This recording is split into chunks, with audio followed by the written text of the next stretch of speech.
Nick Cannon, a man who's no stranger to the spotlight, the headlines, and of course the conversations that keep the internet buzzing. But this time, it's not about a TV show, a stand-up routine, or even a new business move. It's about something deeply personal, something he's been carrying for years, his very philosophy on raising his children. On a recent episode of his Wondery podcast, Nick Cannon at Night, a listener sent in a question that cut right to the heart of it. How does he navigate multiple co-parenting relationships while dating? It's a situation that, let's be honest, most people can't even imagine, and yet it's a reality for him every single day. Nick, now 44, didn't flinch. He leaned into the question with the kind of honesty that makes you lean in too. He admitted that he's always kind of had an issue with the term co-parenting. In his view, there's no co about it. It's just parenting, full stop. And that's where his perspective takes an interesting turn. Because, as he explained, labels can be dangerous. Once you slap one on, people start forming ideas about what you're doing, how you're doing it, and even who you are. And sometimes those ideas have nothing to do with reality. He didn't sugarcoat the struggle either. I haven't figured it out yet, he confessed. I haven't gotten it all the way right. But his approach, it's rooted in respect, compassion, and individuality for every single person involved. That's a point he came back to again and again. He refuses to lump the mothers of his children together, even in casual conversation. I don't bunch them together, he said. Unless I'm making a joke, but really, no one wants to be grouped into anything.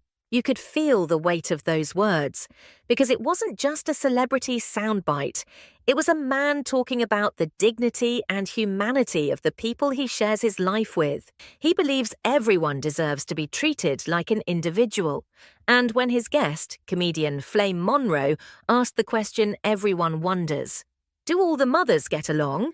Nick didn't dance around it. He laughed. No. Do you know 6 women anywhere that get along? And with that, the studio broke into the kind of knowing laughter that comes from shared truth. And right here's where I have to pause for a second, because if you're listening to this story and thinking, okay, I want more of these unfiltered moments, these human behind the headlines conversations, then don't just sit there. Hit that subscribe button, not because it helps me, but because you shouldn't miss the next time Nick drops a line that makes you go, whoa, I never thought about it like that. Nick's openness didn't stop there. He spoke about Bre Tiesi, one of the 6 mothers of his children, and her time on Selling Sunset. His admiration was almost glowing. She's built for this, he said with pride. She's a rock star. She's a superstar. She's an amazing mum, amazing businesswoman, truly a boss. There was no ego in it, just genuine respect. He even joked that if anyone needed advice in this dynamic, it was him, not her. And for those keeping track, Nick and Bre share a son, legendary Love, who just turned 3 with a Marvel-themed birthday party that probably made every kid in the neighborhood jealous. Legendary is just one of Nick's 12 children, a family that spans more than a decade, with names as unique as their stories. Monroe, Moroccan, Golden, Powerful, Zion, Zillion, Zen, Legendary, Onyx, Rise, Beautiful, and Halo. 6 different mothers, 12 lives he's committed to being present for. Now, whether you agree with Nick's choices or not, there's no denying he's doing this his way. And part of what makes his perspective so interesting is that it's not polished PR. It's not a speech written to smooth over controversy. It's the messy, complicated truth of a man learning as he goes, just like the rest of us, only under a much brighter spotlight. Which brings me to my second interruption.